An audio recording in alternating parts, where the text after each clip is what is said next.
Bom dia, eu sou a Lucimar e eu falo com você aqui do Rio de Janeiro e eu quero deixar para a nossa meditação uma palavra que tem falado muito ao meu coração, que está na primeira carta de Paulo aos Coríntios, no capítulo 1. Eu vou deixar o versículo do versículo 26 ao 28 e eu peço que você me acompanhe.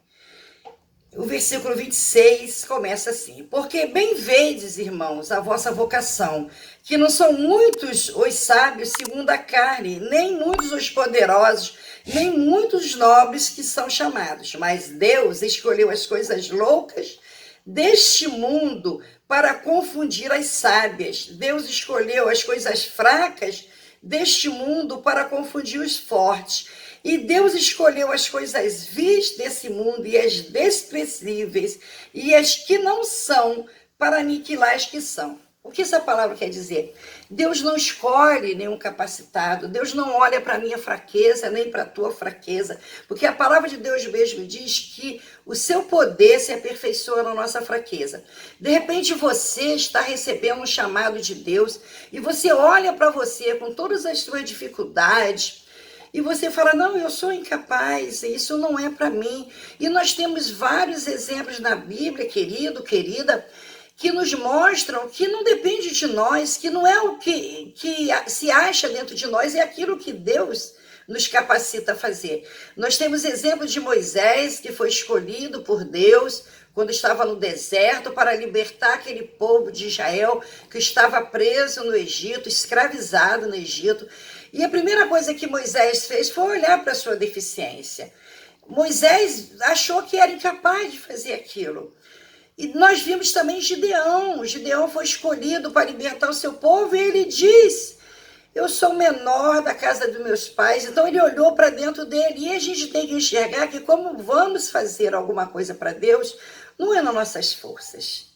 Porque Deus escolhe realmente aquele que é fraco, que tem consciência da sua fraqueza, para que o nome de Deus seja glorificado. Você imagina se Moisés fosse aquele homem altamente capacitado, bom de palavras, e tivesse dons maravilhosos que não fossem dados por Deus, a glória não seria de Deus. Você imagina se Gideão não fosse aquele rapaz fragilizado, como que ele daria glória a Deus por vencer aquele exército enorme? Nós temos vários exemplos. Deus não olha como eu olho e como você olha. Normalmente nós olhamos para a aparência, por aquilo que de mais forte a gente vê. E a gente tem o exemplo de Davi. Davi, quando o profeta Samuel foi ungir um dos filhos de Jessé, ele foi porque aparentava ser o mais capaz. Mas Deus, ele é aquele que sonda o coração, aquele que sabe que tem dentro de nós, que ele vai colocar dentro de nós o necessário para que a obra dele seja feita. E você já olhou à sua volta? Você já olhou à sua volta tanta coisa precisando ser feita na obra de Deus? Nós vemos coisas lindas. Se você olhar a escolha dos discípulos, Deus escolheu homens simples, pescadores. Se você olhar para Pedro, você vai ver o que Pedro tinha para que Deus escolhesse, para que Deus o transformasse naquilo que Deus transformou, né? Se você olhar para ele, você vai ver muita semelhança. Eu, pelo menos, vejo muita semelhança com aquele Pedro antes de Deus os transformar, antes do Espírito Santo de Deus o transformar. Pedro era sanguíneo, era aquele homem que ia pela emoção, que falava a primeira coisa que vinha ao coração, mas ele foi transformado e após a descida do Espírito Santo sobre Pedro fez um discurso e converteu milhares de pessoas. Então, querido, não olhe para a sua deficiência, não olhe para os seus erros, creia somente, porque quando Deus te escolhe, Ele te capacita. Não olhe para o que as pessoas vão achar, mas ele, mas ela.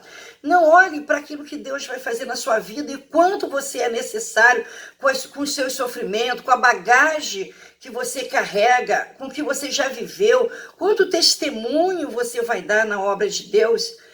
De repente você fala assim, mas eu já sirvo a Deus. Servir a Deus é fazer a vontade dele. E você tem feito? Você tem procurado? Ah, eu não sou capaz.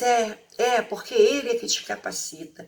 Eu te convido nesse dia a ter um particular com Deus, expor para Ele todas as suas fraquezas, e eu creio que Deus vai falar muito ao seu coração.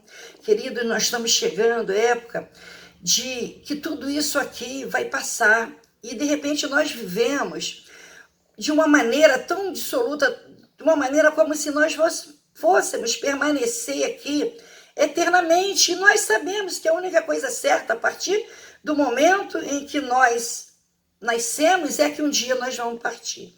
E para onde nós vamos? Essa é a pergunta. O que nós temos feito? Quantas almas nós vamos apresentar a Jesus? E você fala, não é para mim. É, querido, se Deus te escolheu, se você está ouvindo essa mensagem hoje, é porque Deus está te chamando. E não se preocupa com aquilo que você tem dentro de você ou com aquilo que falta dentro de você, para que você faça a vontade de Deus. Porque quando você se entrega, nova criatura, tudo o que passou, tudo o que era passado é esquecido, e nova criatura, tudo se faz novo na sua vida.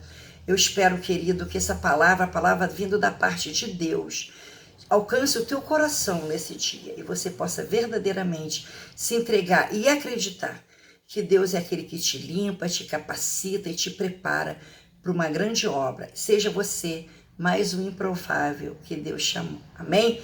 Uma semana de muitas bênçãos para você e para mim. E eu te aguardo na próxima semana. Deus é contigo, Deus é comigo.